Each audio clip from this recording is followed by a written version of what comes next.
myself, but if they're not willing to use you to make a name for you, then they shouldn't expect anything, because they're not using you to your fullest potential. I mean, they booked RVD the way they did because they wanted somebody that the fans still felt was relevant. So they put the championship on him, and look at the problems it's causing him now, because RVD has one of those contracts where he only has to work a certain amount of days, and they've been working him on house shows and TV week in, week out, and their time with him is almost up, and he's got the title. But that's why they did it. They booked for the fans of a certain era, and before that they booked for the fans, the old WCW fans who worshipped Sting and lick the ground he walks on, lick the magic Sting dirt off of that dropped off of him. Magic Sting dirt. Yeah. And that's not to say that you can't use those people in a good way, or that they shouldn't be in a high-tiered position. That's not the case at all. It's how they are integrated along with the talent you already have. But if you're presenting your company, and when people view your company and the way you advertise yourself and the way you promote yourself, and all they see is, hey, wow, they got that guy, he used to be in WWE, or hey, look at that guy, they used to be in WCW. If that's what you're making the face of your company, then that's all people are going to think of you. It's WCW all over again. Mm. How a lot of the guys didn't get their due respect till they went to WWF.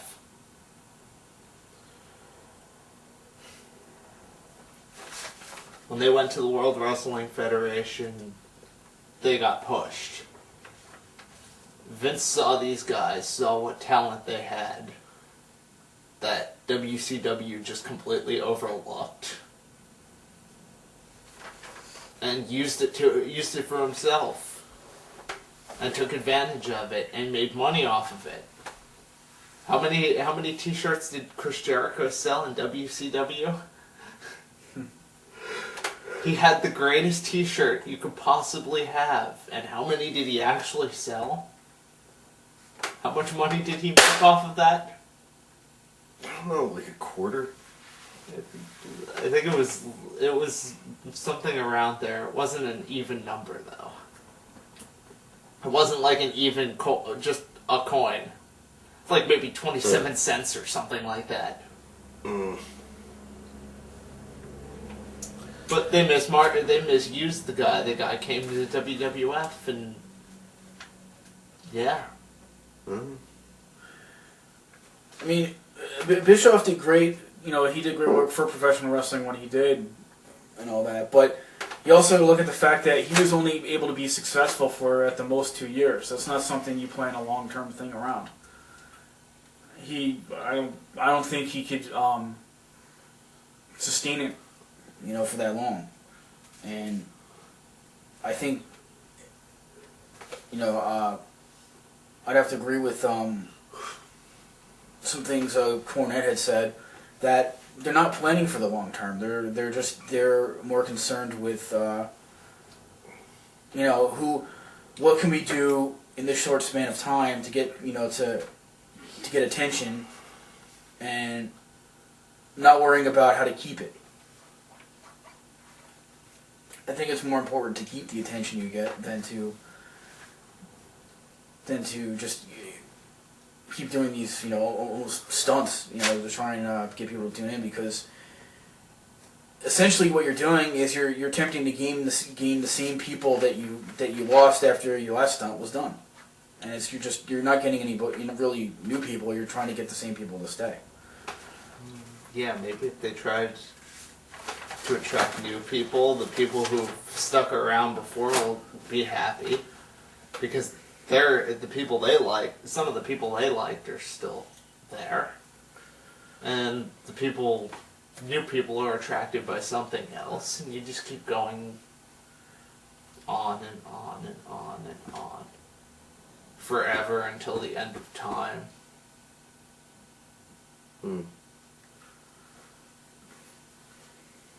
Have to evolve. True. You have any thoughts on this? I know we've been doing the most talking here. Not so much really. I mean, I can see it both points. I can see, where RVD kind of gets his whole attitude from in his post, but at the same time, I can see how people could take it, several different ways. It's really more of a matter of opinion. I mean, sure, maybe some of them are green compared to some of the other guys there, but it's like you got to kind of look at everything as a whole. And, it's like, it's almost like he's like they're right, like the whole coronet side of things. It's like they're not really planning anything. They're not planning to. It's almost like they're not planning to exist indefinitely. And it really does kind of seem like some sort of WCW revisited in the backstage politics. So it's almost as if history is doomed to repeat itself. I can only hope that, somehow, some way they kind of figure it out, but... I could only hope that somehow, some way, it just makes the WWE good again. Yeah, really. That's the only reason I really want it to not fail. To force WWE to not suck anymore. I'm not a fan of PG. They're at their best when they have competition. I'm more of a fan of PG-13 or better. I'm not 13.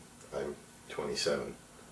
I'm in that coveted 18 to 34 demographic, and I do not enjoy programming meant for a 12-year-old.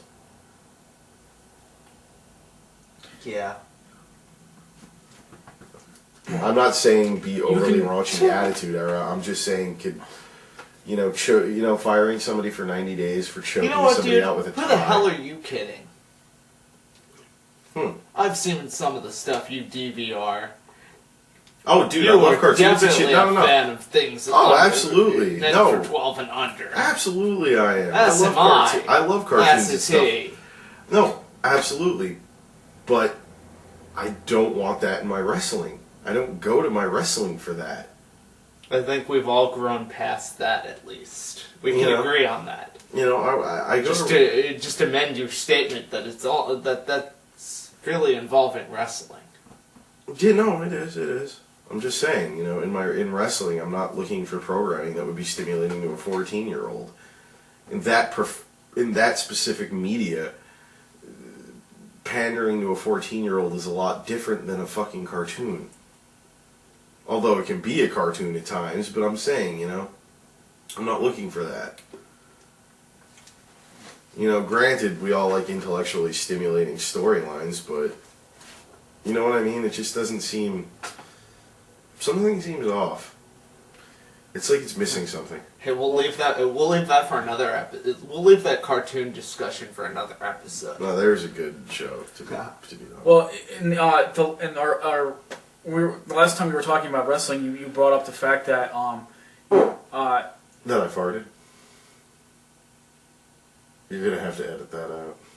No, it's gonna stay in. I know. Sorry, man, I couldn't cork it. Why don't you just piss on the camera?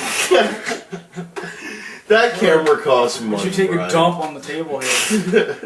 Well, I'm just kidding. I'm not going to take a dump. Wipe your ass with the fucking papers. No, wipe my ass. Yes, and I will take a shit right here, folks, live on camera, and wipe my ass with the words of Eric Bischoff. And RVD. No, I'd cut. In case any of you were mistaken, this is in fact not Trash Bag TV. Blade Braxton would approve of trash bagging TV. We're going to magically edit all of this into the original footage for the DVD version of this. And then CGI it for the Blu-ray. We're going to go hire George Lucas. Yes. we'll have a Lost So that Jedi we're scene. actually all wearing the same clothes that we were wearing in the other And in that- episode. in that all CGI, the stuff on there. I only have one request. If we have George Lucas CGI the video, then we have to have Jar Jar's head disemboweled and slightly decayed as a centerpiece on the table. He won't do that. Damn. Because if I recall correctly, I think he was intending to make General Grievous Jar Jar, but he backed out and chickened out of actually doing something worthwhile with him and just did that. No, that would have just been stupid. Yeah, General Jar Jar. It was stupid when just the name when you heard that General Jar Jar. No. I'm not saying. I don't think it's replacing Grievous with Jar Jar. It's that Grievous was Jar Jar and he became. It's not like you'd have an entirely different character. It would look the same. Would have the same presence and the same thing. But anyway, that's another freaking discussion. Except you talk like a retard. But and the last time we were discussing wrestling. Sorry, mentally challenged person. No, it just makes my head hurt. You said that the in reference to the hardcore fans complaining that they're always going to stick around, so let the PG era commence and let them have let that happen, because then when it's over with, then WWE can go back to catering to the hardcore audience. But I think what the problem there is that you can have a PG type of programming, but you have to have something in there that caters to the hardcore audience to keep them there, to keep them watching. They do it very well. It's very goofy. It's very crazy as hell. Chikara's fucking insane. But it's Bryan fun. Danielson worked a Chikara show not too long ago. By the way, and said that's that they know another how good to thing. do PG. Daniel Bryan, back on TV national. Rock. Yeah, and I wanted to watch SummerSlam too, and I didn't. And Had I known, I regret the words I said that night simply for the fact that had I known that would have occurred, if there was even a possibility of that occurring, I probably would have went out of my way to watch it. And I called it too, and this was before I wasn't even on the computer at this point in time, before I even knew that the WWE, I guess, stupidly revealed that information before the pay-per-view went on the air, which we'll get into in a second. But I just threw that out there as a guess. I was sitting there in his room, and I said, you know what? I wonder if the seventh man is going to be Bryan Danielson. I said it almost seems like that could happen. And if I missed that, then I would be pissed. And the next day I read that, and I called him up and was like, damn it, I was right. What, I think I would have said, yeah, you're right. I think I said, yeah, you're right, that would be cool, but I doubt it. Because I didn't think that the WWE would actually be that cool, I guess. I don't know how to exactly word that. WWE... Oh, that's pretty cool. WWE posting... Short attention span. Posting on their website that they actually, that's more you with your short attention span. I barely said 2 words. I urge you to review the first 10 minutes of footage. You could have been sleeping for all we know.